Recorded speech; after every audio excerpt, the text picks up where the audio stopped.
अस्सलाम वालेकुम। लेक्चर 60 आज लेक्चर 60 स्टार्ट करते हैं जी। कैफ 1 FAR 1 का जी। ये क्वेश्चन,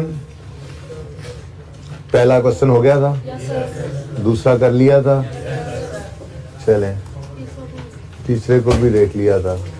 चौथे में को मसला, चौथे में जो मसला था वो मैंने डिस्कस कर लिया था। प्रैक्टिस सेट 2 था आपकी किताबों में। कितने बच्चों ने ट्राई किया घर पे? सॉल्यूशन देख लिया था? कोई मसला तो नहीं है? मैं चाह रहा हूं, क्या नहीं मिला? क्या नहीं मिला? क्यों नहीं मिला? मैंने क्या कहा था? प्रैक्टिस सेट 2 किस लिए बताया था? किताबों के अंदर मौजूद है। क्या हो गया?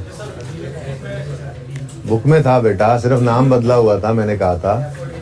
ओके अच्छा जी। डैफोडिल तो मैंने करवाना है, ये सवाल तो मैं आज करवाना चाह रहा हूँ। मैं चाह रहा हूँ कि 4th और 5th सेम थे तकरीबन। 5th में जरा IS 8 भी शामिल था, तो मैं 5th ही क्यों ना करा दूं। इसलिए पूछ रहा हूँ कि 4th में कोई मसला है तो बताएं, वरना 4th भी कर लेते हैं, फिर 5th आज हो ना हो। बोलो 5th। ये जो कह रहे हैं ना 4th करवा दें, ये घर पे भी कुछ कर लिया करें। बट ट्राई किया तो सॉल्यूशन देख लो बेटा।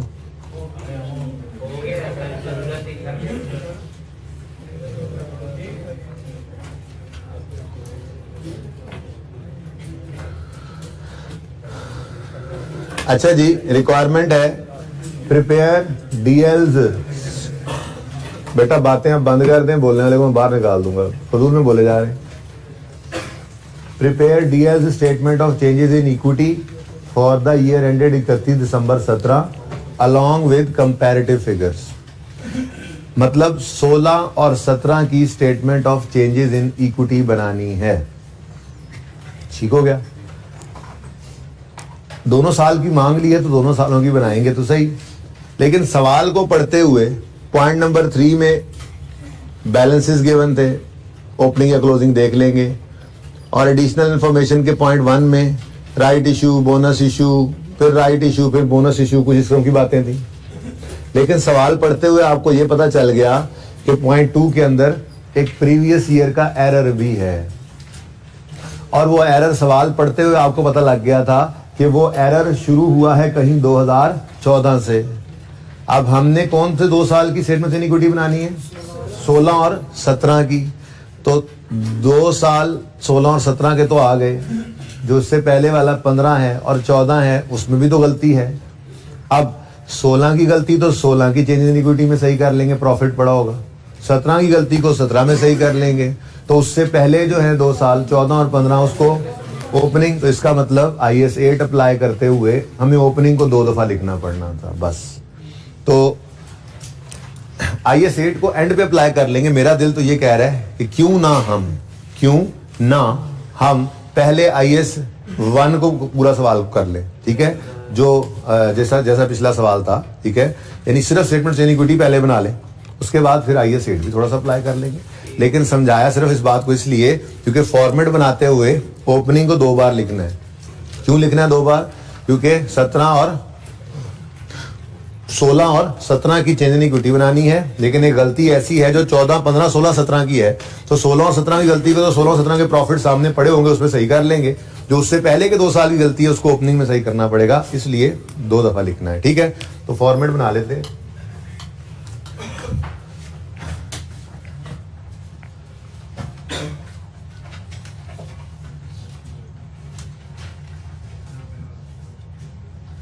For the purpose of preparation of statement in equity for the year ending 31/17, drum limited has extracted following information, जिसमें 17 है, 16 है और 15 है। 17 में हम मौजूद हैं और 16 और 15 ऑडिटेड, यानी ये यूजर्स को जा चुके हुए हैं। ठीक है, सवाल अब सारा आपके सामने है, सिवाय इसके कि यहाँ पर नीचे तो रिक्वायरमेंट थी ना, तो आप लोगों के पास क्वेश्चन पेपर तो मौजूद ही है।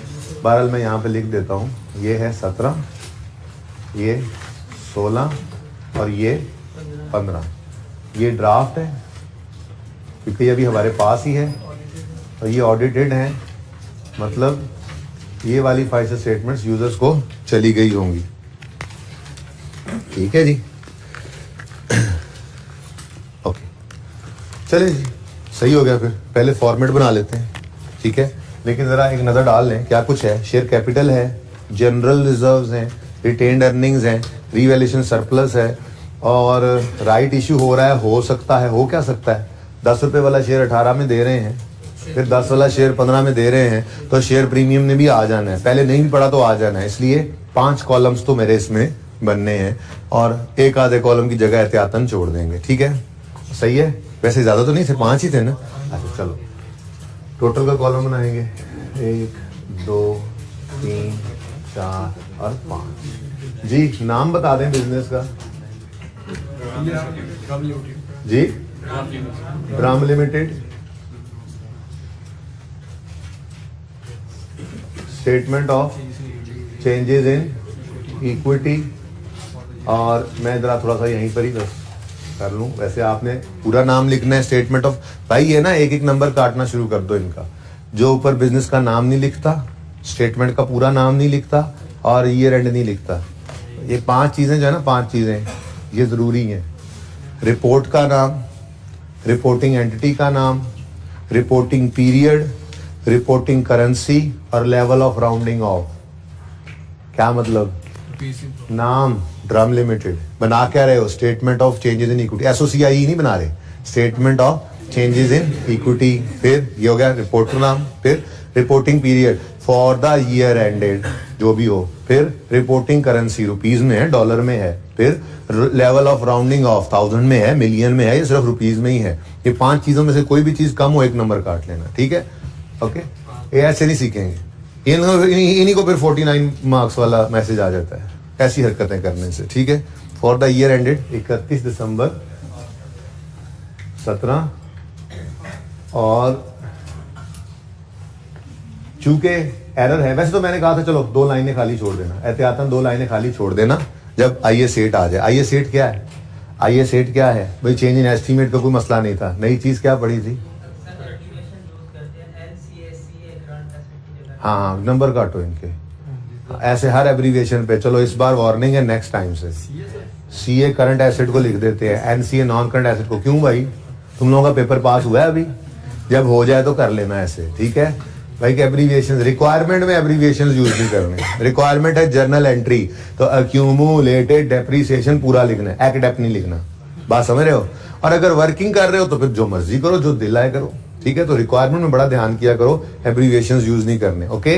अगर कहा गया बैलेंस शीट के एक्सट्रैक्ट्स बनाओ तो फिर नॉन करंट एसेट्स लिखो, एनसीए नहीं लिखना, ठीक है। अच्छा भाई, मैं बात कर रहा था आईए सेट की। आईए सेट में 3 चीजें हैं। एक चीज हम पहले ही पढ़ चुके हैं आईए सेट से भी, वो चेंज इन एस्टीमेट, उसको साइड पे रखो। फिलहाल बात कर रहा हूं मैं 2 चीजों की, पॉलिसी में चेंज आ जाए या प्रीवियस ईयर का कोई एरर आ जाए। प्रीवियस ईयर का जो एरर है उसकी तो अकाउंटिंग आज सीख रहे हैं आप, मैं सिखा रहा हूं, ठीक है। लेकिन है बिल्कुल वैसी। बहरहाल अगर पॉलिसी चेंज हो तो भी रिट्रोस्पेक्टिवली चेंज करके लाना पड़ता है, जहां तक मुमकिन हो वापस जाते हैं। और अगर प्रीवियस ईयर का कोई एरर हो, मटेरियल कहे ना कहे, हमारे सवाल में दे तो हमारे लिए मटेरियल ही है, ठीक है ना। बहरहाल वैसे असल चीज क्या है, मटेरियल एरर प्रीवियस ईयर का कोई डिस्कवर हो जाए उससे हम सही करते हैं, छोटे मोटे को नहीं करते। लेकिन हमारे सवालों के अंदर जो होगा वो हमारे लिए मटेरियल होगा, हमने मटेरियलिटी खुद जो है ना वो डिस्क्राइब नहीं करनी, खुद डिटरमिन नहीं करनी, ठीक है ना। अच्छा, बहरहाल बात क्या हो रही थी, चेंज इन पॉलिसी आ जाए सवाल में तो भी रिट्रोस्पेक्टिवली हम जाके सही करते हैं, यानी जहां तक मुमकिन हो वापस जाते हैं।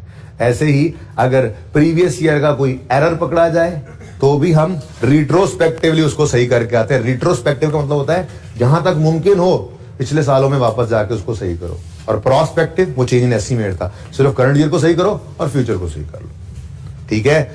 अब सवाल के अंदर अगर था तो change in statement in equity का सवाल ना, लेकिन उसमें क्या आ गया, एरर। ये ऐसे ही कोई आ जाता चेंज इन पॉलिसी, तो फिर क्या कर लो, नजर आ गया या नहीं भी नजर आया, 2 लाइनें पहले छोड़ दो, खाली छोड़ दो। अगर कोई एरर या चेंज इन पॉलिसी का इंपैक्ट इन 2 साल से पीछे भी जा रहा होगा तो फिर इधर एक बार फिर ओपनिंग लिख देना, 1 लाइन दरमियान में खाली पड़ी होगी। तो ये तरीका बता रहा हूं आपको। आईए सेट अगर मिक्स हो जाए SOCIE बनाते हुए तो 2 लाइनें खाली छोड़ के अपना सवाल नॉर्मल शुरू कर दो। क्या लिखा करते थे, ओपनिंग बैलेंस, ठीक है जी। उसके बाद 4-5 लाइनें तो हों ही सही। उसके बाद क्लोजिंग बैलेंस और क्लोजिंग बैलेंस।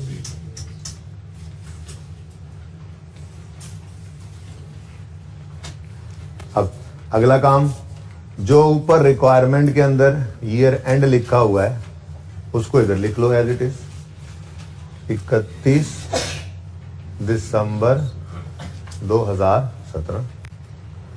फिर यहां पे क्या लिखोगे, 31 दिसंबर 2016। यहां पे क्या लिखोगे, 31 दिसंबर 15 लिख लो चाहो तो, 1 जनवरी 16 लिख लो चाहो तो, एक ही बात है। ठीक है, अब सवाल पढ़ते हैं क्या कुछ है इसके अंदर।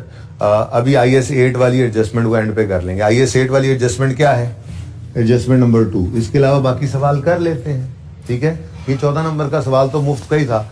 आपको जी हमें तो IS 8 की समझ नहीं आई, तो भाई बाकी ये ओपनिंग तो उठा के लिखोगे, बोलो ओपनिंग तो उठा के लिखोगे कि नहीं लिखोगे। ठीक है, अच्छा उसके बाद यहाँ से जो काम नजर आ रहे हैं करने वाले वो भी तो किए ही होंगे, तो उसके नंबर मिलेंगे। ठीक है, अब share capital and reserves at 31 दिसंबर 15 एंड एट 31 दिसंबर 14।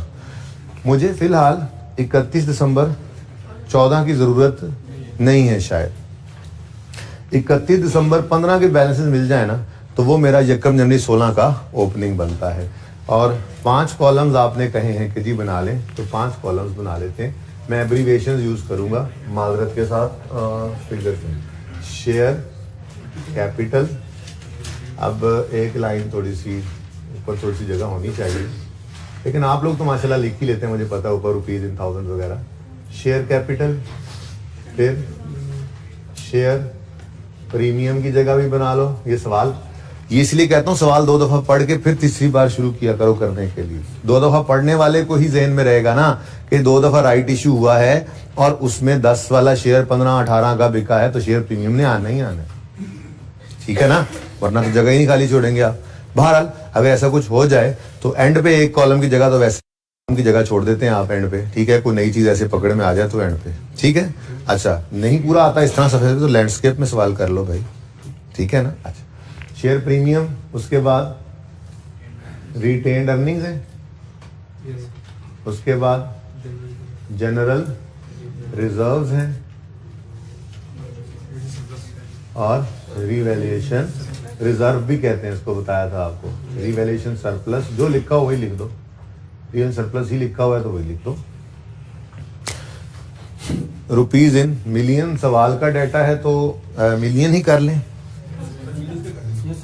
मिलियंस में ही कर लेते हैं। और पॉइंट्स जो हैं वो फिर 2-2 यूज करते रहना बस, डेसिमल के बाद जरा एग्जैक्ट रुपीज इन मिलियन ही कर लो।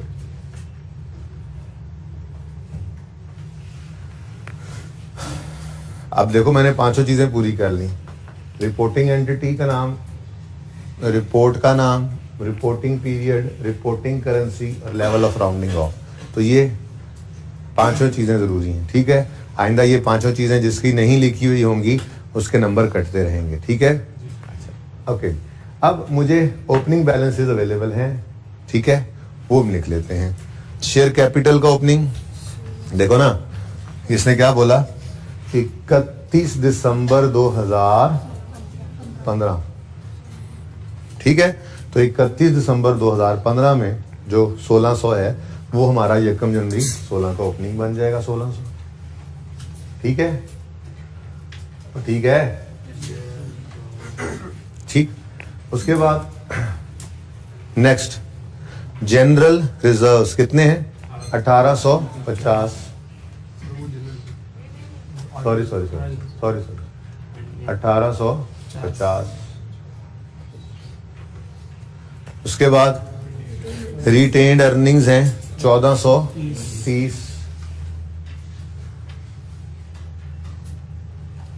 लेकिन इधर देखो, ये ना लिखो, मेरा मशवरा है। क्यों? क्योंकि प्रीवियस ईयर का एरर है। अच्छा चलो लिख दिया, अगर पर्चे में लिख दिया तो क्या करोगे, इसको यूं काट के दोबारा लिख लेना यार, कोई ऐसा मसला नहीं है, कोई इतनी बड़ी रॉकेट साइंस नहीं है। ठीक है, लेकिन मैं कह रहा हूं चलो मुझे तो ज़हन में है तो इसलिए मैं अभी से तैयारी ऐसे कर लेता हूं। रिटेन्ड अर्निंग नहीं सिर्फ हिलना है इस एरर की वजह से, ठीक है, क्योंकि प्रॉफिट्स ही इफेक्ट होंगे ना, ये एसेट्स लायबिलिटीज होते हैं। ओके, और सही है। फिलहाल मैंने इसको नहीं लिखा जानबूझ के, किसी ने लिख लिया पर्चे में तो काट के दोबारा लिख लेना अगर एडजस्टमेंट सामने आ जाए तो। ओके, परेशान ना हुआ करो जी, परेशानी मत हुआ। रिवैल्यूएशन सरप्लस कोई नहीं आ रहा, और मुझे तो शेयर प्रीमियम भी नजर नहीं आया। ठीक हो गया, चले नेक्स्ट। अब ये डाटा हमें गिवन है, ये पॉइंट तो हमारा हो गया, ठीक, जो हमें जरूरत था। फिलहाल पता नहीं इसका क्या करना है, पता नहीं ये क्यों दे दिया। डाटा कुछ इग्नोर करने के लिए भी दिया होता है सवालों में, लेकिन देखते हैं ये इग्नोर होगा या नहीं होगा। पर जो डाटा दिया हो सारे का सारा यूज करना जरूरी नहीं होता पर्चे में, कुछ इग्नोर करने के लिए भी होता ही है। एनीवेज शुरू करते हैं जी। नेट प्रॉफिट 17 का 17 में आएगा, 16 का 16 में आएगा। फिर ट्रांसफर टू जनरल रिजर्व है, ट्रांसफर टू रिटेन्ड अर्निंग्स है, डेप्रिसिएशन, रिवैल्यूएशन सरप्लस अरोज भी हुआ ड्यूरिंग द ईयर किसी एक साल में, और कैश डिविडेंड वगैरह है। तो मैं ना यहाँ पर दो को ट्रांसफर्स के लिए हर साल में जगह एहतियातन छोड़कर यहाँ पे लिख लेता हूँ प्रॉफिट। क्या लिखूंगा जी? यहाँ पे क्या लिखा हुआ है? नेट प्रॉफिट, तो वही नेट प्रॉफिट का लफ्ज लिख लेते हैं। ठीक है, तो फिलहाल लिख रहा हूँ मैं, बाद में इसको चेंज करना पड़ा तो कर लूंगा। फिलहाल मैं सिर्फ ये बताना चाह रहा हूँ कि ये नेट प्रॉफिट जो है ये 2016 का यहाँ पे आएगा, और इसी तरह से नेट प्रॉफिट जो है नीचे दो को ट्रांसफर की जगह छोड़ के, और कोई मसला नहीं है, ऊपर नीचे हो भी सकती है भाई, आपने एंड पे लिख दिया कोई मसला नहीं, खैर है, ट्रांसफर ऊपर लिख दें बस नंबर मिल जाएंगे। ठीक है, अच्छा, बहरहाल नेट प्रॉफिट 17 का इधर आएगा। लेकिन पॉइंट 2 ने हमें परेशान कर रखा है, और पॉइंट 2 क्या है? Correction of previous year error. और उसके लिए आपको समझाया हुआ है कि स्टेप 1 क्या होता है, सवाल में से गलत प्रॉफिट्स उठाकर हम लिख लेते हैं। ठीक है, अब प्रॉफिट एंड लॉस अकाउंट नहीं बना रहे हैं तो बनाने ना बैठ जाना। Statement of changes in equity के अंदर नेट प्रॉफिट की जो फिगर आ रही है ना, बस उसी को ही यहीं पर ही करेक्ट कर लेंगे। तो बताओ 16 का प्रॉफिट क्या है? 318, और 17 का प्रॉफिट कितना है? 600। ये गलत प्रॉफिट्स आ गए, जब करेक्शन होगी तो यहाँ पे कर लेंगे जैसे पहले किया था, बस इतना सही फर्क था। ये नई चीज है, और यहाँ पर एडजस्टमेंट आनी थी, बाकी सारा सवाल बिल्कुल वैसे का वैसा था। ठीक है, सही है जी। तो ये मैंने यूज कर लिया जहां यूज करना था। 15 के प्रॉफिट का क्या करूं? कुछ नहीं करना। ठीक हो गया। अच्छा, अब सब कुछ तो रेडीली अवेलेबल था, जैसे ट्रांसफर टू जनरल रिजर्व। 15 वाले को क्या करूं? इग्नोर। 16 में कोई हुआ ही नहीं, 17 में ट्रांसफर हुआ 112। तो ट्रांसफर, ये नंबर मुफ्त के, ट्रांसफर टू जनरल रिजर्व, ये मुफ्त के नंबर नहीं छोड़ने। ठीक है, अब मसला सिर्फ ये की है, बस मुझे लेना था, स्केल पड़ा हुआ वैसे। अच्छा जी, रिटेन्ड अर्निंग्स हो रही हैं कम, कितने से बता दो? 17 में 112 से, और जनरल रिजर्व बढ़ रहे हैं 112 से। ठीक है, ये ट्रांसफर टू जनरल रिजर्व हो गया। ठीक, यहां पे कुछ था ही नहीं। ठीक हो गया, आगे बढ़ते हैं। Revaluation surplus arose during the year, ये तो उल्टा आसान सवाल था। ठीक है, अच्छा, 15 को तो वैसे ही इग्नोर करना था, 16 की बात करते हैं। स्टेटमेंट ऑफ, यहां चमक चमक तो नहीं पड़ रही भाई, स्टेटमेंट ऑफ कंप्रीहेंसिव इनकम याद है, जिसमें प्रॉफिट एंड लॉस अकाउंट बनता था, और वो जो सेल से शुरू होता था और चलते चलते नेट प्रॉफिट तक आता था। फिर उसके बाद हम ऐड करते थे अदर, और आ जाता था टोटल कंप्रीहेंसिव इनकम। वो लिखते ही नहीं है हम, जरूरत ही कोई नहीं। ठीक हो गया। अच्छा, अब साल कौन कौन से हैं? 17 और 16, 17, 16, 15 की तो हमें ज़रूरत नहीं है, ठीक है। नेट प्रॉफिट ऑफ 17 650 नज़र आ रहा था हमें। ये सवाल ने जो किया हुआ मैं वो कर, 16 का नेट प्रॉफिट 318, ये सवाल में गिवन है नहीं गिवन? ये सवाल में गिवन, ठीक हो गया। अच्छा, उसके बाद सवाल ने हमें क्या बताया? रीवैल्यूएशन सरप्लस 2016 में अरोज हुआ। उससे पहले तो कोई भी नहीं था, देखो रीवैल्यूएशन सरप्लस था ही नहीं 15 में, ठीक है। अब 16 में अरोज हुआ रीवैल्यूएशन सरप्लस, कितना भाई? 150। तो ये वो रीवैल्यूएशन सरप्लस है जो यहां से प्रेजेंट होकर यहां से भागता भागता, जैसे ये 318 का प्रॉफिट भागता भागता इधर रिटेन्ड अर्निंग में आता था ना, लेकिन वो एडजस्टमेंट के लिए हमने वहां पे रोक लिया हुआ है, ठीक है। ऐसे ही ये 150 यहां पे प्रेजेंट होता था, याद है, और यहां से प्रेजेंट होके रीवैल्यूएशन सरप्लस के कॉलम में आ जाता था। कोई मसला? ये तो सवाल में कुछ करना ही नहीं था, सिर्फ डाटा लिखते जाना था, ठीक है। ठीक हो गया। इधर कुछ रीवैल्यूएशन सरप्लस अरोज नहीं हुआ, अरोज नहीं हुआ, लेकिन ये 150 की ट्रांसफर तो शायद हुई हो। अब ये ट्रांसफर जो है ये यहां पे प्रेजेंट नहीं होती थी, आपको याद है, ये statement of changes in equity के अंदर ही आती थी, और वही बात उन्होंने आगे लिख दी। 15 के साल में जो ट्रांसफर हुआ उसको तो इग्नोर करना, 15 की चेंज इन इक्विटी नहीं ना बना रहे हम, ठीक है, वो हो गया होगा ट्रांसफर। 16 के साल में 49 ट्रांसफर हुआ, 16 के साल ट्रांसफर टू, अच्छा जनरल रिजर्व इसमें था ही नहीं, इसमें तो नहीं ट्रांसफर जनरल रिजर्व हुई थी, रिटेन्ड अर्निंग्स में ट्रांसफर हुआ, सॉरी हाँ, कहां से? रीवैल्यूएशन सरप्लस से। इधर करके लिखें जी, कितना भाई? 49 ट्रांसफर हुआ रिटेन अर्निंग।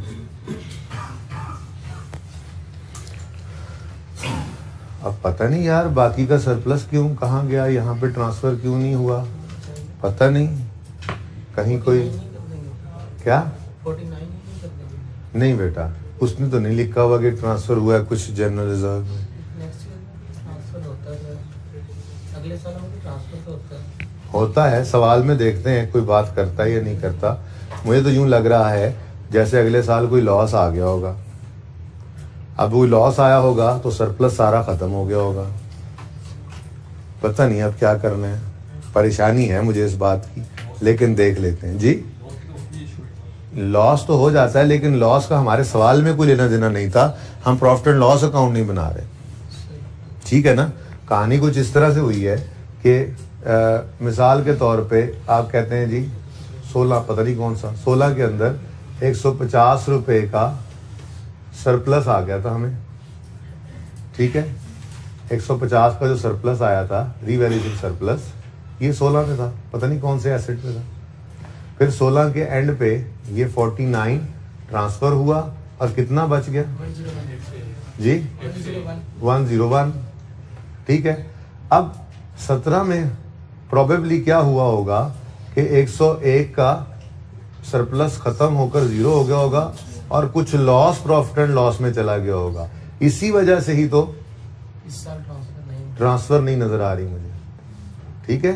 17 के एंड पे डेप्रीसिएशन तो होगी लेकिन ट्रांसफर कुछ नहीं हो रही, ठीक है। तो मुझे ये लग रहा है, बहरहाल देखते हैं, सवाल को बढ़ाते हैं, फिलहाल तो जो चीजें अवेलेबल हैं वो लिखते चले जा रहे हैं। भाई समझ आ रही है? Okay next. ये सारे 15 के कॉलम देने का मकसद शायद सिर्फ और सिर्फ ये था। 7.5 फाइनल डिविडेंड है 15 का, मिला कब? 16 में। उसकी वजह क्या है? अगर हम 16 और 17 की statement of change in equity बना रहे हैं तो हमें फाइनल ऑफ 15 चाहिए और इंटरिम ऑफ 16 चाहिए अपने सवाल के लिए, फिर फाइनल ऑफ 16 और इंटरिम ऑफ 17 चाहिए। तो 1, 2, 3 और 4 तो ये हमारा पहला डिविडेंड आएगा। क्यों? फाइनल कैश है, कैश बाद में देखते हैं। फाइनल ऑफ 15 है तो 16 में आना है। चलो फिर अब आगे बढ़ी गई है बात, तो बढ़ लेते हैं आगे। ये तो फिर एंट्री करनी है, अभी कराते हैं। 25% राइट इशू हुआ यकम मई को, ठीक है। बोनस हुआ यकम अप्रैल 17 अगले साल। ईयर एंड क्या है? 31 दिसंबर नहीं है? 31 दिसंबर 16 तक कोई और बोनस, कोई और डिविडेंड नहीं आया था। ये डिविडेंड यकम अप्रैल 17 को आ रहा है, तो प्रोबेबली ये 31 दिसंबर 16 वाले साल का ही होगा, ठीक है। फाइनल है, हाँ, फाइनल डिविडेंड फॉर 16, सुभान अल्लाह। नंबर 3। अब 1 2 3 4 ये भी बताते हैं हमें कि 1 और 2 हमेशा इधर ऊपर वाले पोर्शन में आते हैं, ठीक है। जो मैं जरा पोर्शन अलग कर लूं ताकि बातें फिर सुकून से होती है जी। 1 और 2 इधर, 3 और 4 इधर, ठीक है, सही है ना। तो ये तो नंबर 3 है। आगे फिर राइट इशू हुआ यकम जुलाई को, इस डिविडेंड के बाद हुआ, ठीक है। और फिर एक और बोनस इशू हुआ यकम सितंबर 17 पे एज इंटरिम डिविडेंड। तो इंटरिम 17 में इंटरिम है तो 17 का ही होगा, तो नंबर 4 इसके साथ लग, ठीक है। इसका मतलब पहले साल में सिर्फ एक डिविडेंड है, सही है, और दूसरे साल में 2 डिविडेंड है। करें शुरू फिर कहानी, चले। ये 7.5 फाइनल डिविडेंड ऑफ 16 है, और कौन सा है? कैश नहीं, 15, सॉरी। फाइनल डिविडेंड ऑफ 15 है इन 16, और है कौन सा? कैश है। कौन सा? कैश। कितने % है जी? आमिर भाई नजर आ रहा है? ये यहां तक नजर आ रहा है? नहीं ना, तो यार फिर सवाल में मैं एक चीज, मैं ये थोड़ी दिखा रहा हूँ कैश लिखा हुआ है, यहां तक पूरी बात दिखानी होती है, ठीक है। ओके, तो 7.5% लेटेस्ट शेयर कैपिटल बैलेंस पे लगाएंगे। लेटेस्ट शेयर कैपिटल बैलेंस कितना है? 1600। तो 1600 का 7.5% आंसर 120। कैश डिविडेंड है तो कैश डिविडेंड की एंट्री भूल गई मुझे। डिविडेंड डेबिट, डिविडेंड पेएबल आपको याद है माशाल्लाह, लेकिन डिविडेंड कहाँ डेबिट करूं? अर्निंग्स में, ठीक है। तो कितना? 120 से डिविडेंड डेबिट रिटेन्ड अर्निंग्स में, और डिविडेंड पेएबल बैलेंस शीट में लायबिलिटीज में क्रेडिट। ठीक हो गया? सही है, आगे बढ़े। नेक्स्ट, अच्छा अब ऐसा है, ये जो राइट इश्यूज है ना, राइट इश्यूज, इनको भी अब ध्यान से देख के चलना पड़ेगा, क्योंकि देखो जब ये बोनस इशू होना है यकम अप्रैल 17 को, तो फिर ये वाले शेयर्स तो शामिल होंगे ही ना, और सही है। तो चलो अब राइट इशू की बात कर लेते हैं। एक राइट इशू हुआ है यकम मई 16 को, इधर आएगा, ठीक है। और दूसरा राइट इशू हुआ है यकम जुलाई 17 को, ठीक हो गया। चलो अब 1 बाय 1 शुरू करते हैं। ध्यान सिर्फ ये रखना है हमने कि जो हमारा 17 का साल ना, गड़बड़ उसमें ज्यादा है, क्योंकि 17 ये तो 16 में हो गया, ठीक है। 16 में शुरू में ही फरवरी में, मार्च में ये 7.5 का डिविडेंड मिल गया होगा। तो फिर उन्होंने बड़े क्लियरली मई का नाम इसलिए लिखा हुआ है कि 4 महीने गुजर चुके हैं पिछले साल को एंड हुए, तो 7.5 का डिविडेंड तो पहले ही बढ़ चुका होगा ना, तो ये राइट इशू तो पहले साल में आ जाएगा। चलो इसको भड़का देते हैं, ठीक है, मुश्किल नहीं है ना 16 का साल। तो यहाँ पे हमने क्या लिखा जी? Right issue. और इसके लिए हमने आज पहली वर्किंग ये कर लेनी है राइट इशू की। तो कहाँ कर लें वर्किंग? उधर ही कर लेते हैं असल में। चलें, इतनी कौन सी वर्किंग हो जाएंगी, वो डेप्रिसिएशन वाली, वो जो 0.4 छोड़ा हुआ है वो भी यहाँ पे आ ही जाएगी इंशाल्लाह। तो वर्किंग 1 राइट इशू। स्टेप 1 में number of shares before right issue. अभी तो देखो, अगर यहाँ पर कोई शेयर्स आ जाते ना, तो वो ऐड होकर हम नंबर ऑफ शेयर निकालते, लेकिन वो लकीली कैश डिविडेंड था, बोनस नहीं था, मुफ्त में शेयर्स नहीं बांटे थे। तो 1600 रुपये, रुपीज 1600 मिलियन। और हर शेयर कितने रुपए का है जी? सवाल ने कहा फेस वैल्यू 10 रुपए है, और शेयर कैपिटल के अकाउंट में तो फेस वैल्यू ही हो सकती है 10 रुपए। तो डिवाइडेड बाय ₹10 जब हमने किया तो 160 मिलियन शेयर्स। दूसरा स्टेप हम क्या करते थे जी? नंबर ऑफ राइट यानी new, number of right shares कितने हैं? तो भाई 160 मिलियन शेयर्स को हम करते थे जी परसेंटेज से मल्टीप्लाई, तो 25% राइट शेयर्स वर इशूड, वो कह रहे हैं। तो 25%, तो कितने शेयर्स आ गए? 40 मिलियन शेयर्स। और तीसरे स्टेप में हम क्या करते थे जी? Journal entry. जर्नल एंट्री होती थी cash debit, share capital credit, share premium credit. हाँ जी, शेयर कितने का हमने बेचा है? 18 रुपए का। तो 10 रुपए शेयर कैपिटल में, 8 रुपए शेयर प्रीमियम में। तो कैश कितना आया? 10 रुपए, सॉरी 18 रुपए। शेयर कैपिटल में कितना जाएगा? 10, बाकी शेयर प्रीमियम में। नंबर ऑफ शेयर्स हम निकाल चुके, 40 40 40। कैश 400, पूरा 400।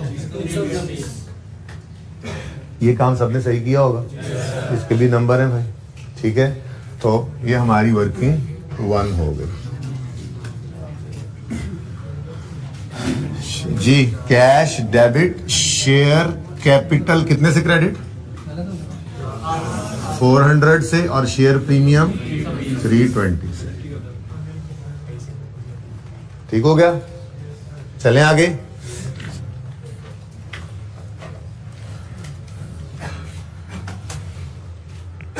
यानी कहने का मकसद ये है कि इस पूरे कॉलम के अंदर सिर्फ एक चीज काम की थी, बाकी सब इग्नोर करना था। ध्यान करते हैं इस चीज का, ठीक है।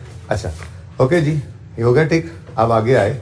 अब इधर देखो, ये हमारा 17 का साल है, 1 जनवरी 17 से 31 दिसंबर 17 तक।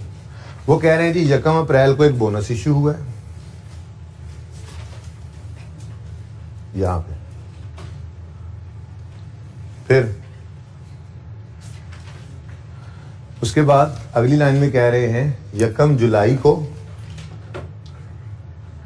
एक राइट इशू हुआ है, और फिर 1 सितंबर को, बड़ी तरतीब से उन्होंने डेट लिख लिख के बताई होती है सवाल में। ये तो डेट्स ना भी लिखे तो हम उसके लिए भी तैयार हैं। मैंने जो आपको तैयारी कराई थी ना, वो बिना डेट वाले सवाल की कराई थी कि फाइनल ऑफ 16 होगा ना, तो वो पहले 2-3 महीनों में आ जाएगा नजर। डेट्स अगर ना दी हो तो डेट दे दी है। इंटरिम ऑफ 17 होगा ना, तो वो जुलाई अगस्त में 2 महीने में आ जाएगा। मैंने तैयारी आपको करवाई हुई थी डेट के बगैर वाले सवाल की, इसमें तो डेट्स बता दी, तो सुकून ही सुकून है जी। फिर बोनस है, सर्फ एक्सेल नहीं है, दोनों बोनस है। लेकिन ये फाइनल ऑफ 16 था और ये इंटरिम ऑफ 17 था, ठीक है जी। लेकिन दरमियान में राइट इशू भी है, इसलिए फाइनल ऑफ 16 की एंट्री करके फिर राइट इशू की एंट्री करना, फिर इंटरिम ऑफ 17 की एंट्री करना, ये 17 वाले साल के अंदर है, ठीक है। तो ये तरतीब हमारी कुछ बन रही है। फाइनल डिविडेंड ऑफ 16, उसके बाद राइट इशू वर्किंग 2 कर लेंगे इसके लिए, उसके बाद इंटरिम डिविडेंड ऑफ 17 हैं, दोनों ही बोनस, ठीक है।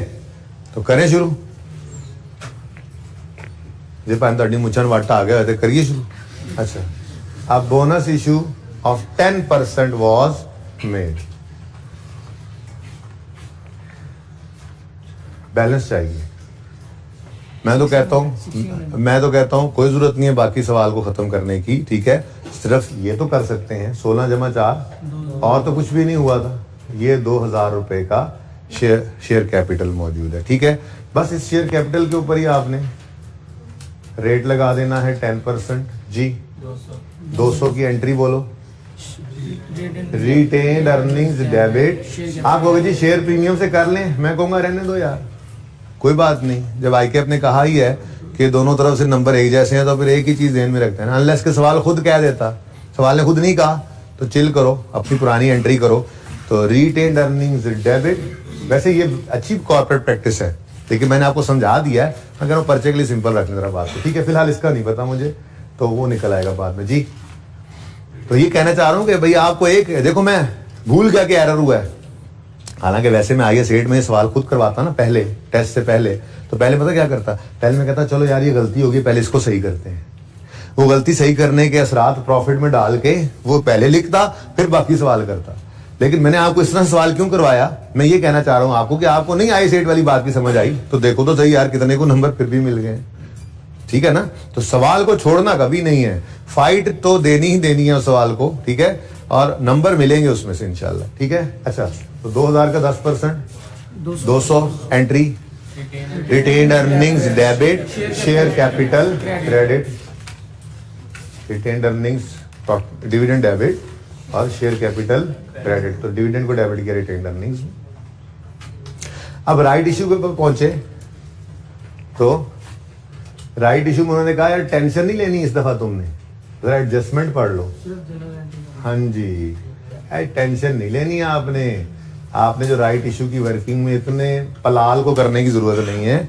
आप पहले number of shares before right issue निकालो, निकले पड़े खैर, और डिवाइड करना है 10 से, फिर आप नंबर ऑफ राइट शेयर्स निकालो। छोड़ो क्या टेंशन लेते हो, इधर देखो 50 मिलियन शेयर्स हमने इशू किए हैं, बस कितने के किए हैं, 15 रुपए पर शेयर किए हैं। तो सीधे ही हम डायरेक्ट स्टेप 3 पे आए। इधर देखो, क्योंकि मुझे क्या चाहिए होता है, जितने पर इशू किया शेयर और जितने नंबर ऑफ शेयर इशू किए, ये दोनों चीजें ही मौजूद है मेरे पास। कैसे, कितने का एक शेयर बेचा, 15 का, इसमें से 10 रुपए शेयर कैपिटल में, 5 रुपए शेयर प्रीमियम में। उसके बाद अगला स्टेप होता था नंबर ऑफ शेयर्स, वो पता है जी 50 मिलियन, 50 मिलियन और 50, जी बोलो 750, 500 और 250। ये वर्किंग दोबारा क्यों आ गई है, वर्किंग 2 है ये। अगर सर इतनी को टेंशन तो ले लें, आपने कहा बिल्कुल टेंशन नहीं लेनी, तो आपने वर्किंग 1 को फिर वर्किंग 2 को वर्किंग 1 लिख दिया, नहीं थोड़ी सी टेंशन तो लें। अच्छा जी, entry cash debit, share capital credit कितने से, 500 से, शेयर प्रीमियम 250 से क्रेडिट। डन जी बेटा, वो आपको समझाने के लिए किया बेटा, वो रिक्वायरमेंट नहीं है, रिक्वायरमेंट ये डायरेक्ट करो, डायरेक्ट करो। मैं तो सिखा रहा हूँ ना, तो मेरे जैसे भी बैठे होते हैं क्लास में, वो सबके लिए सिखा रहा हूँ, ठीक है। अच्छा चलें जी आगे। अब आ रही है बात बोनस की, सर्फ एक्सेल नहीं, बोनस। बोनस ये देखना शेयर कैपिटल कितना है। अच्छा पहले देखो परसेंटेज है, हाँ 15% है, 15% बोनस इशू हुआ है, लेकिन शेयर कैपिटल में बड़ी गड़बड़ हो चुकी है। 2000 भी पड़ा है, 200 भी पड़ा है, 500 भी पड़ा है, तो इन सब के ऊपर लगाओ 15%, ठीक है जी। 405 जी 405 बोनस शेयर है। एंट्री बोलो, रिटेन्ड अर्निंग्स डेबिट और शेयर कैपिटल क्रेडिट।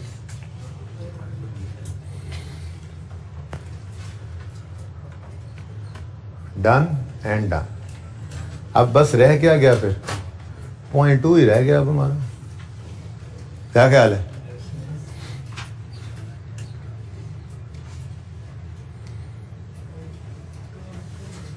चलें जी अब 0.2 कर लेते हैं।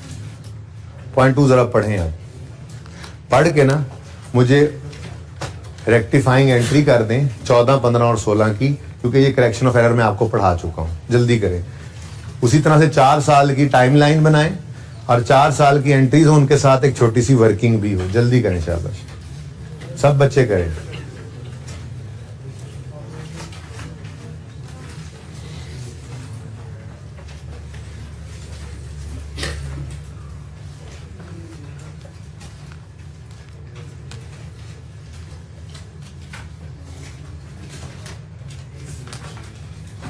आमिर भाई, ये नजर तो मुश्किल से आ रहा होगा बच्चों को, पहले बताया करें ना। आप तो मैंने बहुत कुछ लिख दिया इसमें। अच्छा सही है, करते हैं इसका कुछ। हाँ नोट्स हैं।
अच्छा जी, मिलके करें अब। After preparing draft financial statements, यानी ये बनाने के बाद ये पता चला है, ठीक है ना।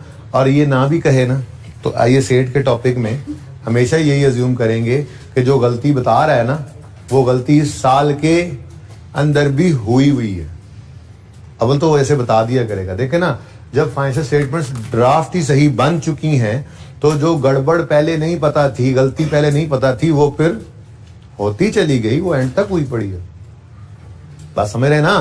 तो पहली बात तो उसने ये बता दिया कि आफ्टर प्रिपेयरिंग ड्राफ्ट, ये पता लगा है, मतलब ये वाली गलती इस साल भी हो गई है। मैं तो ये कह रहा हूं ये बात ना भी लिखे IS8 के टॉपिक के अंदर, आपने हमेशा यही अज्यूम करना है कि जो गड़बड़ उसने बताई हुई है वो इस साल की भी फाइनेंशियल स्टेटमेंट्स के अंदर वो कर चुका है, हम उस साल को भी सही करेंगे। Is it clear?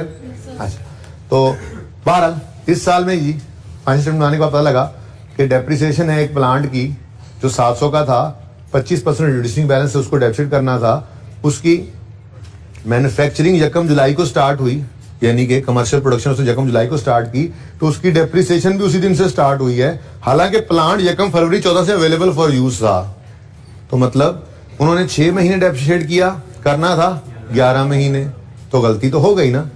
अब मसला ये है कि मेथड रिड्यूसिंग बैलेंस है, तो ये गलती फिर एक साल पे नहीं रुकी, ये 14, 15, 16, 17 तीनों चारों सालों के अंदर ये गलती डेप्रिसिएशन की होती चली जाएगी। ठीक है, तो चलो पहले वर्किंग कर लेते हैं। वर्किंग 3 हमारी होगी यहाँ पे ना, पहले मैं वो कर लेता हूँ वर्किंग 3 में 4 साल बना लेता हूँ, तो उसकी एंट्री 4 साल अगर यहाँ बन जाए, चलो गुजारा हो जाएगा। एंट्री करनी है ना, छोटी छोटी एंट्रीज कर लेंगे। ओके,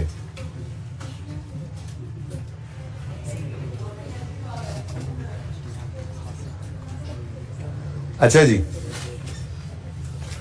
वर्किंग 3.1 कह लो या वर्किंग 4 कह लो इसको, ये देख लें जरा आप ध्यान से, किस दिन हमने एसेट को खरीद, समझो आ गया था हमारे पास एसेट, आ गया समझो, यानी अवेलेबल फॉर यूज किस दिन है? यकम फरवरी 14 पे। कॉस्ट कितनी थी इसकी? 700। अच्छा अब इधर देखो जरा,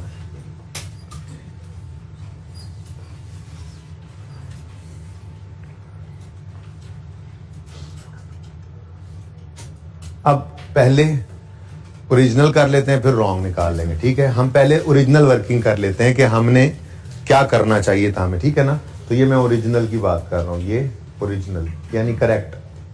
ठीक है, चलो शुरू हो जाओ फिर। 31 दिसंबर ईयर एंड है, तो 31 दिसंबर 14 पर डेप्रिसिएशन 700, 25%, 11/12 कितना?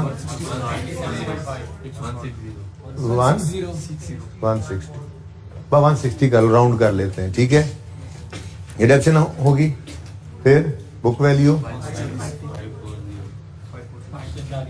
540 आएगी। फिर 31 दिसंबर 15 की डेप्रिसिएशन के लिए 540 इंटू 25%,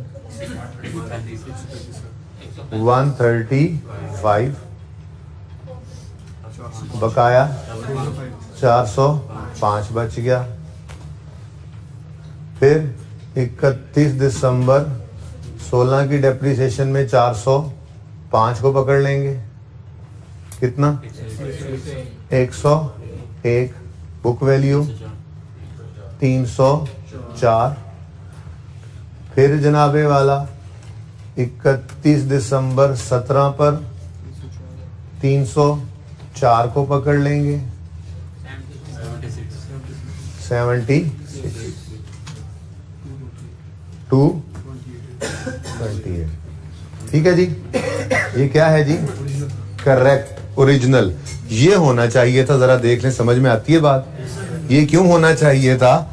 क्योंकि अवेलेबल फॉर यूज यकम फरवरी को जब हमारा ये प्लांट हो गया था, तो डेप्रिसिएशन भी यकम फरवरी 14 से शुरू करनी थी, कर दी हमने।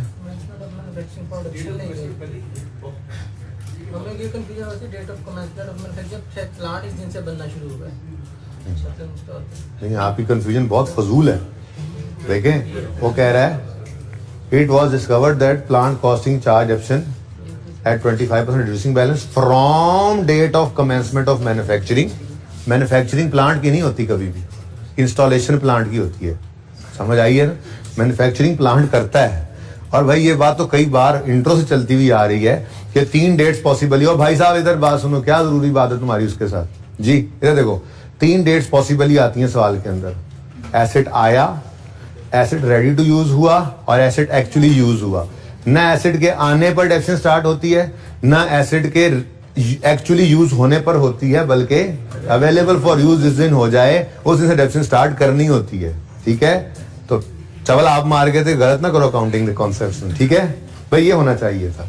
अब हुआ क्या, वरॉन्ग क्या हुआ, देखो वरॉन्ग 700 कॉस्ट पे तो कोई लड़ाई नहीं थी, लेकिन इधर देखना, जरा इधर देखना, 700 को 25% जब किया तो इन लोगों ने इसको डेप्रिशिएट करना शुरू किया। इन लोगों ने यकम जुलाई 14 से डेप्रिशिएट करना शुरू किया। इन लोगों ने गलत किया ना? ओके जी, 88 तो बुक वैल्यू 612। अब डेप्शन चार्ज होनी चाहिए थी 160, हुई है 88, तो मजीद चार्ज करनी पड़ेगी। चलो, लेकिन अब सारी वर्किंग कर ही लेते हैं एक ही बार, डेप्रिसिएशन का इम्पैक्ट निकाल लेते हैं। ठीक है, अब अगले साल में चूंकि रिड्यूसिंग बैलेंस मेथड था तो ये 612 अब आ गया इनके पास। 612 का 25% बोलो 150, तो पहले साल में कम हुई तो अगले साल में ज्यादा हो गई, वो शायद उल्टानी पड़ जाए। बहरहाल देखते हैं, इम्पैक्ट तो बाद में निकालेंगे। 153 459 तीसरे साल में, अब ये 459 यूज हुआ 25%, 115 आ गया। बुक वैल्यू 344, तो आखिरी साल ये जो हमारा चल रहा है इसमें 344 पे 25% उन्होंने लगा दिया होगा। 86, वैसे तो बुक वैल्यू निकालने की जरूरत नहीं है आगे, बहरहाल चलो 258।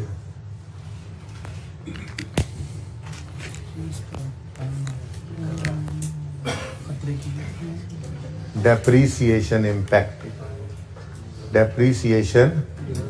इम्पैक्ट, हाँ भाई ये देखो, ओरिजिनल से रॉन्ग पे लाना है, यानी ये होना था, ये हो गया, ऐसा ही है ना। अब 160 डेप्शन होनी चाहिए थी, 88 हुई, डेप्शन कम हुई, कितना कम हुई, कितना 72 से डेप्रीसिएशन को बढ़ाओ, बस ऐसे ही बढ़ाओ ना, वर्किंग है हमारी, वहां एंट्री कर लेंगे।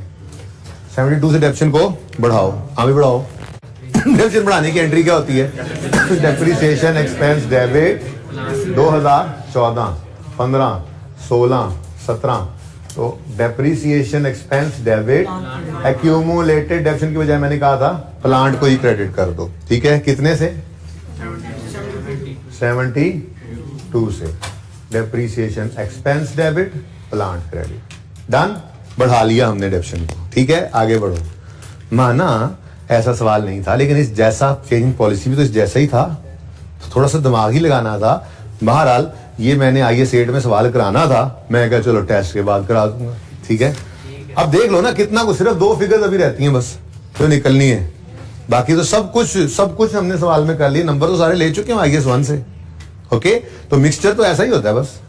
चले, हाँ मैंने कहा था आपको कल, शायद ज्यादती में तब करता जब मैं करेक्शन ऑफ एरर का नोट मांग लेता, नहीं मांगा भाई, वो मैंने बनवाना है अभी आपसे। ठीक है जी, आगे बढ़े। 135 की डेप्शन होनी चाहिए थी, दूसरे साल में 153 हो गई। 18 से ज्यादा है तो रिवर्स करो, कम करो। अब डेप्शन चार्ज करने की एंट्री होती है एक्सपेंस डेबिट एक्यूमुलेशन क्रेडिट, और रिवर्स करने की एंट्री होगी एक्यूमुलेटेड डेप्शन या प्लांट डेबिट और डेप्रीसिएशन एक्सपेंस क्रेडिट, कितने से? 18 से। ठीक हो गया जी, आगे बढ़ो।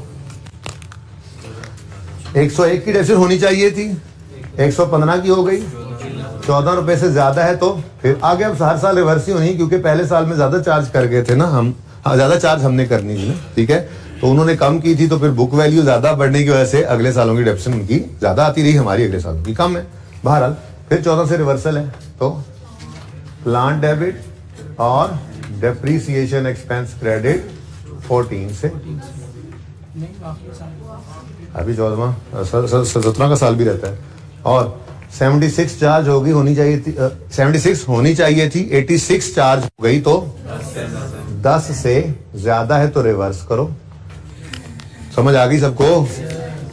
Plan debit reversal depreciation expense को कम कर लो 10 रुपए। ठीक है जी।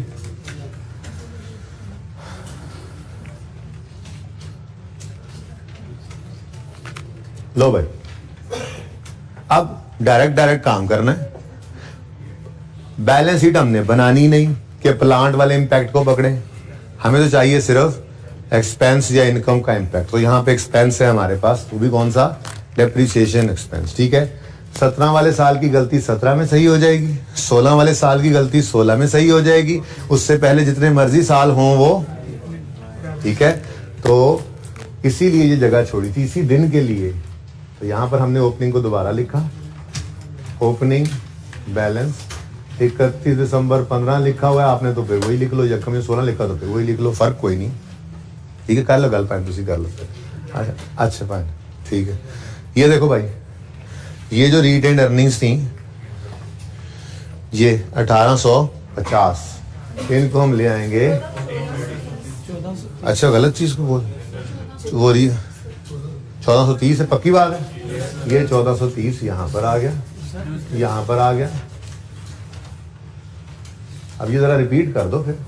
1600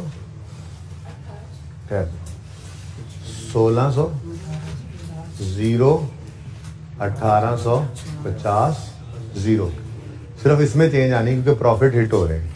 ओके, चलो अब शुरू करते हैं काम को, कार्रवाई शुरू करते हैं जी। ठीक है, एडजस्टमेंट ब्लू से हम पास करते हैं। ठीक है, करें शुरू। 17 के साल में एक्सपेंस क्या हो रहा है? कम। एक्सपेंस का कम होना प्रॉफिट को बढ़ाएगा। कौन से साल के प्रॉफिट को? अब प्रॉफिट एंड लॉस बनाते हो सिर्फ उसी साल को देखते हैं जिस साल में खड़े होते हैं। ठीक है ना, यही समझाया था ना, बैलेंस शीट तो नहीं बना रहे। अब बात समझ रहे हो? तो कोई मसला है यार? क्या मोबाइल नीचे पड़ा है तुम्हारा? किधर है मोबाइल तुम्हारा? और सामने रखा हुआ है। अच्छा, क्या तबीयत सही है तुम्हारी? अच्छा, ये सही करूं? अच्छा सुनो, एक्सपेंस 10 रुपए से कम हुआ, 17 के साल का एक्सपेंस कम हुआ तो 17 के साल में प्रॉफिट 10 से बढ़ जाएगा। तो 10 रुपए से 17 का प्रॉफिट बढ़ा लो। 17 के साल की गलती सही 16 के साल में आए, 16 के साल की गलती 16 के साल में सही करो। और एक्सपेंस क्या हो रहा है? कम हो रहा है 14 रुपए से। एक्सपेंस का कम होना प्रॉफिट को बढ़ाएगा। 16 का प्रॉफिट कहां पड़ा है? ये पड़ा है, तो जमा 14। ठीक हो गया। उसके बाद आए हम आगे।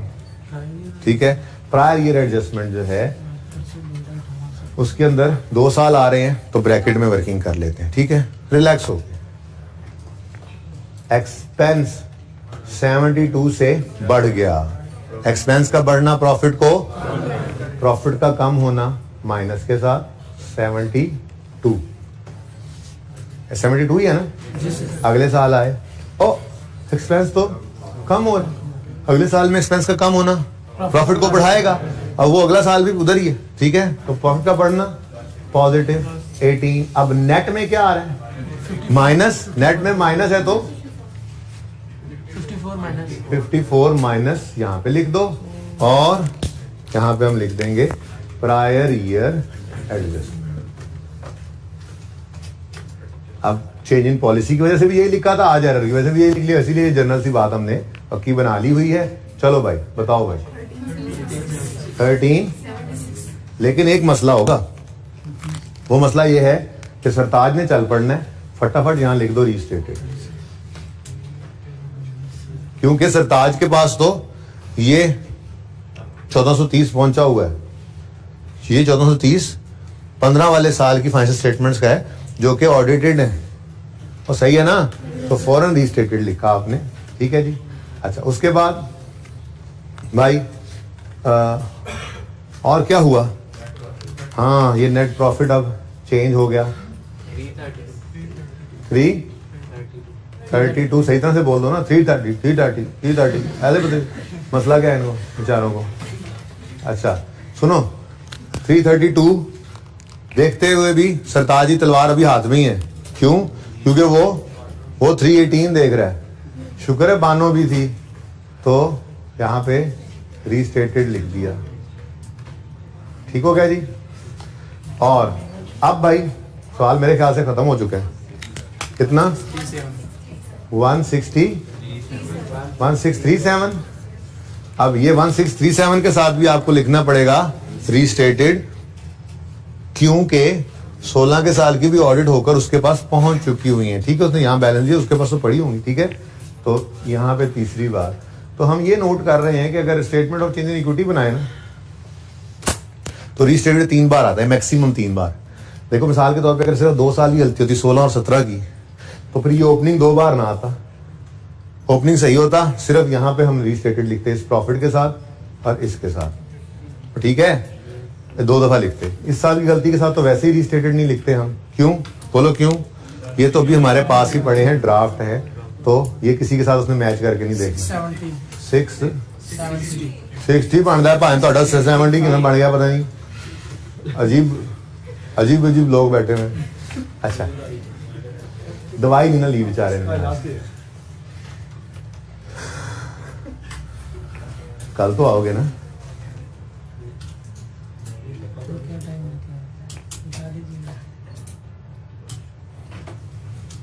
तुम ऐसे नहीं गए, तुम्हें हमें छोड़ के नहीं जा सकते।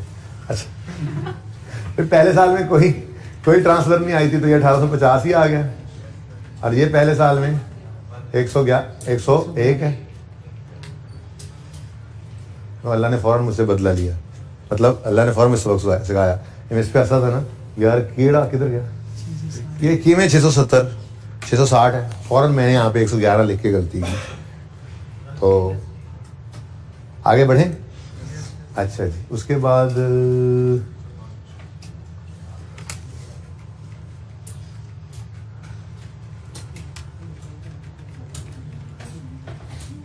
हाँ भाई 3105 3105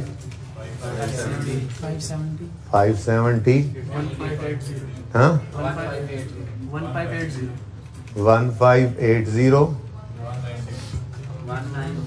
1962।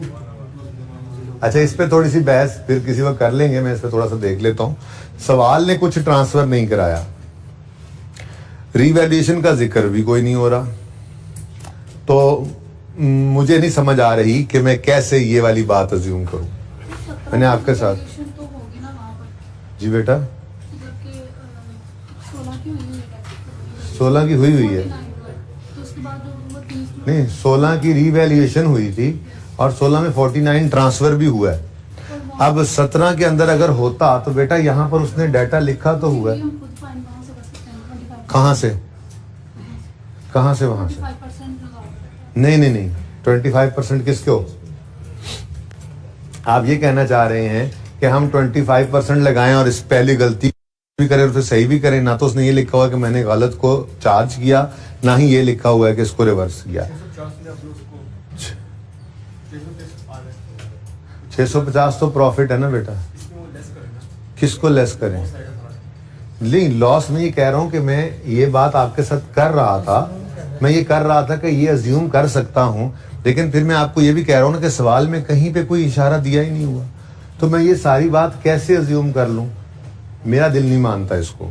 तो फिलहाल तो मैं इसको 101 पे ही छोड़ रहा हूं, लेकिन चलें मैं इसके ऊपर थोड़ी सी और रिसर्च भी कर लूंगा। लेकिन मेरा मानना ये है, अगर सवाल ने 49 नहीं बताया, मजीद ट्रांसफर होना है, डाटा नहीं ना दिया, तो खुद को किसी मुसीबत में डालने की बजाय हम बस ठीक है इसको 0 ही अज्यूम कर लेते हैं। अब पता नहीं क्या वजह रही होगी, या फिर मैं सोचूंगा कोई मेरे जहन को लॉजिक को एक्सेप्ट मेरे जहन ने की तो फिर मैं उसको बता दूंगा। ठीक है, अच्छा कैसा लगा ये सवाल? वैसे ये ICAP का पास पेपर है FAR2 का, और कोई इतना पुराना नहीं है, मेरे ख्याल में कोई 2 साल पहले आया हुआ है। तो जी बेटा, टोटल नहीं किया? कोई टोटल नहीं किया? टोटल कॉलम घर पे बनाना ना, आप कुछ तो खुद भी करो जी। आना चाहिए, कोई बात नहीं, काम चलेगा। इसको मैं यूं लिख, इसका मैं हल ये निकालता हूं कि ये लिख लिया बेटा, प्लीज ये लिख लिया नेट प्रॉफिट, काम चला लिया। अब आगे चूंकि सरप्लस भी आ रहा है तो इसको काट के यहाँ पे लिख देता हूं टोटल कंप्रीहेंसिव। यार बातें क्यों कर रहे हो यार आप लोग? Total comprehensive income. अच्छा, किसी ने नहीं लिखा नेट प्रॉफिट, किसने सवाल पूछा? नेट प्रॉफिट ही लिखा हुआ है ना, तो बहरहाल कोई नहीं, एड्डी गलती भी कोई नहीं, काम चल जाएगा। लेकिन ये तरीका है बाद में, क्योंकि नेट प्रॉफिट मेरा लिखना आज जरूरी था इस वजह से कि मैं प्रॉफिट की एडजस्टमेंट सिखा रहा था ना, कि ये प्रॉफिट यहाँ पे सही करना है। तो मैं उस वक्त TCI लिख देता ना तो आप परेशान होते, तो इसलिए मैंने नेट प्रॉफिट का लफ्ज ही लिखा, प्रॉफिट एडजस्ट हो गए। अब हम एकदम से एंड पे ख्याल है ओहो टोटल कमीशन होना चाहिए था, तो काट के टोटल कम्प्रिहेंसिव इनकम लिख दिया, लेकिन एडजस्टमेंट सिर्फ प्रॉफिट की ही है, ठीक है ना, ये इसके अंदर कोई एडजस्टमेंट नहीं। क्लियर है ये बात? जी बेटा,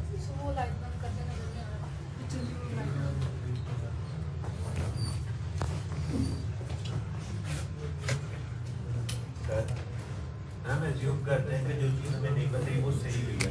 जैसे आप कह के लॉस आया तो वो क्या पता नहीं लॉस मैंने कहा है ना, यानी कि हमने अज्यूम किया लॉस आया तो उसमें नेट प्रॉफिट में पहले ही यानी कि हमें करके लॉस का सब कुछ करके नेट मैं इस पे सोचूंगा थोड़ा सा, अभी तक मेरा दिल इसको नहीं मान रहा, अभी तक यही सोल्यूशन है, ठीक है। हाँ भाई, इधर कोने वालों में से किसी ने तस्वीर खिंचवानी है तो जल्दी बताएं, 10 रुपए लगेंगे। 5 में कहा, 5 में बचे क्या? ऑनलाइन ऑनलाइन ऑनलाइन कर देते हैं ऑन, बच्चों को तो सीधो कहीं लेने, फाइजिकल वालों को तो कहीं अरे तो गा दिए सवाल, मिटा दे यार। सिर्फ ये बोर्ड साफ कर दो और सवाल तक साफ करना, ठीक है ना, आगे कुछ भी साफ नहीं करना। अभी कुछ बच्चे फोटोग्राफी कर रहे हैं। अच्छा बच्चों, भाई आज का सवाल आपको इंशाल्लाह हैंडआउट में मिल जाएगा।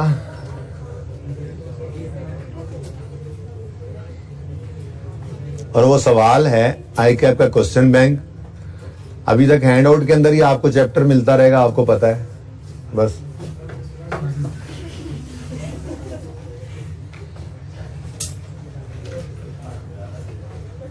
ये मोहानी मैन्युफैक्चरिंग आपके सामने है।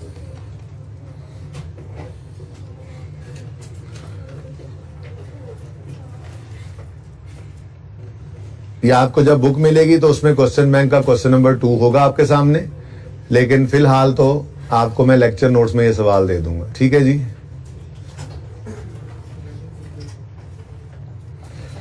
आज भी मैंने करेक्शन ऑफ एरर का नोट नहीं बनवाना, बल्कि इसमें करेक्शन ऑफ एरर हाँ है। अच्छा, इसमें ना आज दोनों चीजें ही हैं, खैर से थोड़ा सा सवाल का लेवल बढ़ाओ, ठीक है। ये इंशाल्लाह अभी हैंडआउट शाम तक आपको मिल जाएगा, ठीक है। जल्दी कोशिश करूंगा। भाई आवाज आ रही है आमिर भाई? मुझे ना मेरा हाथ नीचे आ गया था, ये माइक आ रही है आवाज सही? आपने कान में हैंड फ्री तो लगाई नहीं? नहीं वैसे तो नहीं। आप बताएं आवाज आ रही है? ओके जी। अच्छा, ये सवाल देखें, रिक्वायरमेंट देखें पहले, रिक्वायरमेंट देखें पहले। Produce an extract showing movement in retained earnings as would appear in the statement of changes in equity for the year ended 31 दिसंबर 15। हाँ जी, सिर्फ स्टेटमेंट इन इक्विटी का रिटेन्ड अर्निंग्स का कॉलम मांगा हुआ है बस, ठीक है। अच्छा, सवाल पढ़ते हैं। Mohani manufacturing limited is engaged in manufacturing of spare parts for motor car assemblers. The audited financial statements for the year ended 31 December 14 disclosed that profit and retained earnings were 21 million and 89 million respectively. The draft financial statements for the year show a profit of 15 million. However, following adjustments are required to be made. एक तो statement form में जब data दिया होगा ना, तो हम उसको बना लिया करेंगे अपने प्रैक्टिस सेट 1 जैसा, सवाल के फेस पे ही बना लिया करेंगे। आपको समझ आने लग जाए बाद में तो अलग बात है, लेकिन फिलहाल बना लेते हैं उसको। स्टेटमेंट फॉर्म में गिवन है, देखो 15 के साल वापस चलो, प्रैक्टिस क्वेश्चन 1 के तो ज़हन में लेके आओ। 2003 के साल में हम खड़े थे और 2003 और 2002 की इनकम स्टेटमेंट गिवन थी और 2003, 2002, 2001 की बैलेंस शीट गिवन थी, ठीक है। तो वो बना लेता हूं मैं, जरा अभी सवाल बना रहा हूं, ठीक है।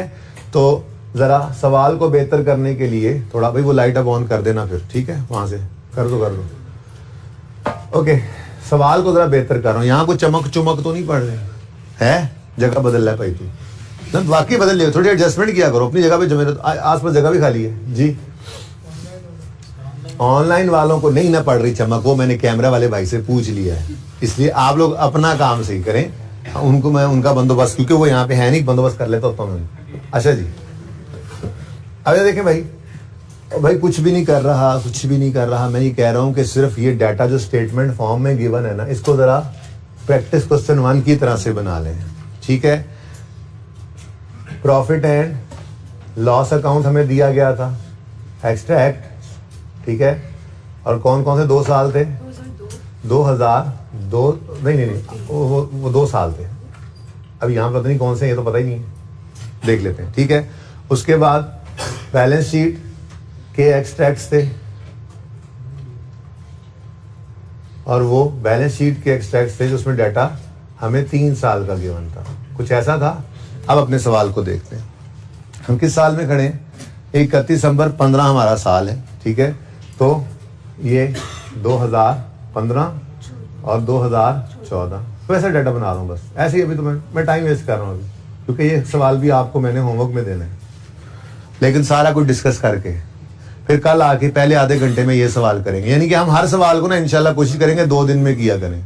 एक दिन में आपके साथ डिस्कस किया करूं, आप उसको कोशिश किया करें, अगले दिन में हाफ लेक्चर में वो किया करें, फिर कोई नई कहानी डाला करें, फिर एंड सो ऑन, ठीक है। तो कल इंशाल्लाह करेक्शन ऑफ एरर का नोट भी कल बनाएंगे इंशाल्लाह, जिंदगी रही तो, ठीक है। आज नहीं, आज सिर्फ हम statement of change in equity बना के आएंगे घर से सुबह, ठीक है। अच्छा, बहरहाल बात हो रही थी क्या, Mohani manufacturing is engage in manufacturing of spare parts for motor car assemblers. The audited financial statements of 14, भाई ये तो ऑडिटेड ही होती थी, याद है? ऑडिटेड और ऑडिटेड, और जिस साल में हम खड़े हैं वो ड्राफ्ट, ठीक है ना। बिल्कुल वैसा डाटा बनाऊंगा। मैंने आपको कहा था कि प्रैक्टिस सेट 1 को मत छोड़ना। कितने बच्चों ने जब नोट भी बन गया था तो घर पे कम से कम 3 बार किया था, 3 बार। ये मानने वाले बच्चे बस इतने से ही होते हैं जो बड़ी आसानी से ऐसे पास हो जाते हैं जैसे सीए का पर्चा ही नहीं था, ठीक है। 3 दफा कहा था आपको कि इस सवाल को कर लेना प्रैक्टिस सेट 1 को। जिन्होंने नहीं किया था वो आज जाके पहले उसको 3 बार कर लेना। मैं आपको बता रहा हूं, मैं हर सवाल में उसको रेफर करूंगा। ऐसे सवाल जैसा मर्जी होगा मैं उसको इस जैसा बना लूंगा, ताकि हमें यूं ही लगे कि हम वही एक ही सवाल किए जा रहे हैं, एक ही सवाल किए जा रहे हैं। टॉपिक आपकी मुट्ठी में आ जाएगा, बाकी आपकी मर्जी है। अगर आपने नहीं माननी है बात तो फिर ना मानने वाले तो भाई काफी होते हैं। अच्छा, एक थोड़ा सा मसला हो गया है, मुझे ये सारा कुछ दोबारा लिखना पड़ेगा, ऐसे ही ऊपर जरा ज्यादा जगह ही नहीं बची। 2015, 2014, 2013, भाई ये कहीं पे नहीं नोट करेंगे आप। जब लेक्चर नोट्स मिलेंगे ना, अगर हार्ड फॉर्म में लेते हैं तो वहां पे नोट करेंगे, ठीक है। ड्राफ्ट पिक पे नोट कर लेना फिर भाई, ऑडिटेड और ऑडिटेड। प्लीज बातें मत करें, प्लीज मेरी रिक्वेस्ट मान लें, प्लीज मिन्नत है मेरी। अच्छा, the audited financial statements for the year ended 31 दिसंबर 14 डिस्क्लोज्ड प्रॉफिट कितना 21 एंड रिटेन्ड अर्निंग्स 89। भाई बैलेंस शीट में मुझे सिर्फ फिलहाल क्या गिवन है, रिटेन्ड अर्निंग्स, और यहां पे profit for the year. Okay, क्यों भाई यही बात की हुई है, तो मैं वैसे ही बस टाइम वेस्ट कर रहा हूं आपका। उसके बाद the draft financial statements for the year show a profit of 15 million. सही है। Next, however following adjustments are required. अब आगे तो हैं एडजस्टमेंट्स। अब मुझे एक बात बताओ, हमने जो statement of changes in equity बनाई थी प्रैक्टिस क्वेश्चन 1 में, 1 को ओपन भी करना पड़ा करेगा हमें बार बार। वैसे तो मेरे पास किताब में मौजूद है, लेकिन मैं आपके लेक्चर नोट्स को ओपन कर रहा हूं, ठीक है। ये देखें जी, statement of changes in equity जो हमने इस सवाल से बनाई थी, उसमें अगर आपको याद हो या ना याद हो, मुझे तो याद है, आपने ओपनिंग लिया था इस 120 को। कुछ याद आ रहा है थोड़ा थोड़ा? क्योंकि अगर 2003 में खड़े हैं तो आपको statement of change in equity 2 साल की बनानी होती है, 2 और 3 की, और स्टार्ट होता है 2 का 1 जनवरी 2002 यानी 31 दिसंबर 2001 से। तो 31 दिसंबर 2001 की क्लोजिंग रिटेन्ड अर्निंग्स होंगी तो वही 1 जनवरी 2 की ओपनिंग बनेगी। अब आज हमारे सवाल में हम 15 में खड़े हैं। अब हम ये इतना रेफर करना, इसलिए कह रहा हूं अभी भी मौका है। आइए सेट को मुट्ठी में करना है, प्रैक्टिस सेट 1 को आज 3 बार कर लेना जिन्होंने नहीं किया। ओके, बाद में ना कहना दसिया नहीं। ओके, अब आज हम कहां खड़े हैं? 2015 में। तो 2 साल की चेंजेस इन इक्विटी बननी है, 14 और 15। जो 14 वाली रिटेन्ड स्टेटमेंट इन इक्विटी में रिटेन्ड अर्निंग्स है, उसमें 1 जनवरी 14 पर ओपनिंग रिटेन्ड अर्निंग्स हमें चाहिए। अगला काम हम कर लेते होते हैं, ठीक है। 1 जनवरी 14 की रिटेन्ड अर्निंग्स का मतलब है 31 दिसंबर 13। वो तो हमारे पास है ही नहीं। एक नई चीज आज यहां सीखनी है, ठीक हो गया। इसलिए डाटा ऐसे बनवा रहा था। आगे बढ़ते हैं, आगे क्या बढ़ना, ठीक है। उसके बाद आपको याद है कि ना तो हमने इसको यूज किया था ना ही इसको। याद आ रहा है? नहीं याद आ रहा? मैं याद कराता हूं। ये देखें, 120 को सिर्फ उठाया था, उसको 2 बार लिखा था, फिर इसको मैंने यूं करके काट दिया था। मैंने कहा था यार ये यहां से नहीं उठाने, ये अपनी स्टेटमेंट से नहीं इक्विटी से उठाने। तो हमने ये दोनों को तो उठाना नहीं होता था, चाहिए हमें ये होता था, ये मिलता था, अपनी करेक्शंस करते थे और वो अगले तो क्लोजिंग्स हमारे पास वैसे ही खुद आते थे। तो आज स्टार्टिंग पॉइंट ही मिसिंग है सवाल का। कैसा फिर? चस आई। ओके, अब ये निकालने का कोई तरीका मुझे कोई बता देना, कसम से दिल जीत ले मेरा, कोई बता दे।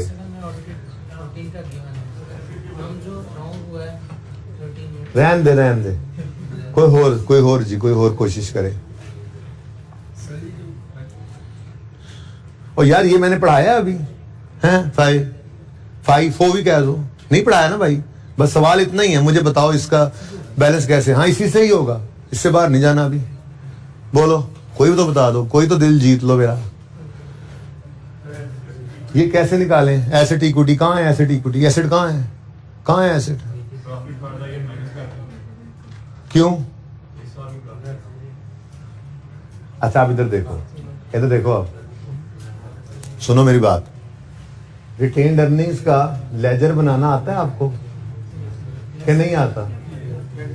अगर मैं रिटेन्ड अर्निंग्स का लेजर बनाऊं और रिटेन्ड अर्निंग्स का लेजर बनाऊं 2014 का, अकाउंटेंट वाला, कौन सा जी? वो जो अकाउंटेंट ने बनाया था, अकाउंटेंट वाला, सही है। तो इसके अंदर 31 दिसंबर 14 का क्लोजिंग 89 मेरे पास मौजूद है। बोलो। 1 जनवरी 14 का ब्रॉड डाउन ही तो मिसिंग है बस। अब पूरे सवाल में ना 2 एडजस्टमेंट है। एक में वो कह रहा है कोई इन्वेंट्री का इशू है, दूसरे में वो कह रहा है कोई एसेट की गलती है। मतलब पूरे सवाल में डिविडेंड नाम की चीज नहीं। यानी डिविडेंड अगर होता तो वो इस तरफ आता ना, लेकिन वो तो 0 है, कहीं पे सवाल में गिवन ही नहीं है। अब मुझे बताओ, क्या ओपनिंग पे पहुंच सकते हो? कैसे? वो 14 का प्रॉफिट जो गिवन है, 14 का प्रॉफिट आना है इधर, तो फिर ये क्या आ जाएगा? बैलेंसिंग 21, हाँ अच्छा 14, ओके सॉरी 21 जी। बोलो 60। ये भाई किसको समझ नहीं आएगा 68 कैसे निकला? वो हाथ खड़ा करे, जल्दी करे। इधर देखें, ये वर्किंग हमें लाजमी करना पड़ेगी। ये हमें चाहिए, स्टार्टिंग पॉइंट है। ये नहीं होगा तुम्हारा सवाल नहीं होना स्टेटमेंट इन इक्विटी का। प्रैक्टिस सेट 1 से हमने देखा था, सब कुछ ही गिवन था वहां पे। अब ये चाहिए हमें, तो क्या करें यार? ये क्लोजिंग तो गिवन है ना, 31 दिसंबर 14 का 89 गिवन है, 14 का प्रॉफिट भी गिवन है, डिविडेंड नाम की चीज ही कोई नहीं है। अगले सवालों में देखेंगे डिविडेंड भी डालेंगे सवाल में, फिर वहां पर डिविडेंड भी लिख लिया करेंगे, वो तो बात की बात है, ठीक है ना। तो अभी तो कोई नहीं है डिविडेंड, तो क्लोजिंग ये आ गया, प्रॉफिट ये आ गया, तो फिर बैलेंसिंग है ओपनिंग 68। तो ये 68 सवाल में गिवन नहीं था, ये 68 मैंने निकाला है, ये मेरी वर्किंग नंबर 1 बन गई वहां पे, ठीक है। ओके, अब हमारा सवाल रवा दवा हो सकता है, ठीक है। क्या 21 इसमें गलती है। भाई हो सकता है तो पता नहीं क्या कुछ हो सकता है, ठीक है, सवाल बताएगा तो हम वही हो सकता लेंगे ना, हो सकता है। Statement of changes in equity बनेगी अब हमारी, सिर्फ रिटेन्ड अर्निंग से कॉलम चाहिए, ओपनिंग और क्लोजिंग और क्लोजिंग, बल्कि इतनी ज्यादा एडजस्टमेंट भी नहीं, दो ही है, वही प्रॉफिट में ही बनेगी चेंज इन इक्विटी। अब ये घर पे बनानी है ना आपने तो, ठीक है, अभी इंशाल्लाह मैं कोशिश करता हूँ अगली क्लास के एंड तक, यानी आपकी जब क्लासेस ओवर हो तब तक आपको हैंड आउट पहुंच जाए, इंशाल्लाह पहुंच जाएगा, ठीक है। फॉर द ईयर एंडेड 31 दिसंबर 15, ये सवाल ने लिखा हुआ है, फॉर द ईयर 31 दिसंबर 15, तो यहां पे क्या लिखोगे 31 दिसंबर 15, यहां पे 31 दिसंबर 14, और यहां पे 1 जनवरी 14, 1 जनवरी 14, और ये फिगर मुझे चाहिए कितनी निकाली, 60, ये चाहिए थी मुझे फिगर, जो नहीं मिल रही थी, ढूंढ निकाली हमने, ठीक है। अब उसके बाद क्या है, उसके बाद कुछ भी नहीं है, इधर देखो 14 का प्रॉफिट इधर आएगा, प्रॉफिट ऑफ 14 और प्रॉफिट ऑफ 15, सवाल के अंदर गिवन है गलत वाले प्रॉफिट्स, यस, इधर पढ़ने की जरूरत ही नहीं है, देखो कितना सिंपल कर लिया हमने, 21 और 15, 21 और 15, ठीक हो गया। अब इन गलतियों में से जो गलतियां 15 में होंगी वो यहां से ही कर देंगे, जो 14 में होंगी वो यहां से ही कर देंगे, और जो इससे पहले वाली होंगी वो प्रायर ईयर एडजस्टमेंट की यहां पे कर देंगे, ठीक है, और सही हो गया। अब ये तो हो गया फॉर्मेट, बल्कि सवाल ही हो गया तकरीबन, सवाल में साइंस यही थी, ये ओके। अब उसके बाद वो मेहनत जो IAS 1 शुरू करने से पहले करेक्शन ऑफ एरर में मैंने की थी, वो अब यहां पे अपना लेक्चर नोट्स, अपने लेक्चर्स में वो लेक्चर जरूर ओपन करना जिसमें पहले दिन करेक्शन शुरू कराई थी और स्टॉक की डिस्कशन हुई थी और 3 रूल्स लिखवाए थे। रूल 1 लिखवाया था कि क्लोजिंग स्टॉक और प्रॉफिट का रिलेशन, घर जाके ढूंढना, मैंने लिखवाया था घर जाके ढूंढना, आप भी क्लास में हो बेटा, आप भी, ठीक है जी। क्लोजिंग स्टॉक और प्रॉफिट का रिलेशन क्या है, डायरेक्ट, क्लोजिंग स्टॉक बढ़ेगा तो प्रॉफिट, क्लोजिंग स्टॉक कम होगा तो प्रॉफिट। और दूसरी बात मैंने लिखवाई थी कि closing stock of 1 year becomes opening stock of other, ठीक है। तो जो क्लोजिंग स्टॉक का इंपैक्ट है ओपनिंग का उसके ऑपोजिट होता है, ठीक है। अब management of company has decided to change the method of valuation from FIFO to EFCO। Now this is a change in accounting policy, गड़बड़, ओह 13 से चलना है, ओह एंट्रीज नहीं करनी। मैंने आपको एक मशवरा भी दिया था, वहां पे एक मशवरा दिया था, आपको याद होगा, क्लोजिंग स्टॉक का जब भी इंपैक्ट आए आपने एंट्री नहीं करनी, प्लस माइनस से काम चलाना है, याद है। तो इधर देखो वर्किंग नंबर 1 हमारी जो होगी उसमें हम इंपैक्ट ऑन प्रॉफिट निकालेंगे एडजस्टमेंट 1 का। हमारे पास साल है, ये मैं कल सारा सवाल मैंने करवाना है, ठीक है, ये सारा सवाल कल मैंने करवाना है, बिल्कुल ऐसे ही शुरू से आखिर तक। लेकिन मेरी ये चाहत है कि आप लोग पूरी कोशिश करके, हो सकता है पहले ही कर रहे हैं, ठीक है। अब इधर देखो 31 दिसंबर 13 का स्टॉक जाना क्या है, FIFO से EFCO पर, ठीक है। तो 37 से 35.5 पर गए तो कितने से, 1.5 से क्लोजिंग स्टॉक कम हो गया, क्लोजिंग स्टॉक, ठहर जाना, closing stock of 13, closing stock of 13 कितने से कम हुआ, तो क्लोजिंग स्टॉक के कम होने से प्रॉफिट भी कम हो गया। आगे बढ़ो, अभी ओपनिंग मत सोचो, हाँ भाई 1.5 से बढ़ गया, बढ़ा नहीं बढ़ा, क्लोजिंग स्टॉक 14 का,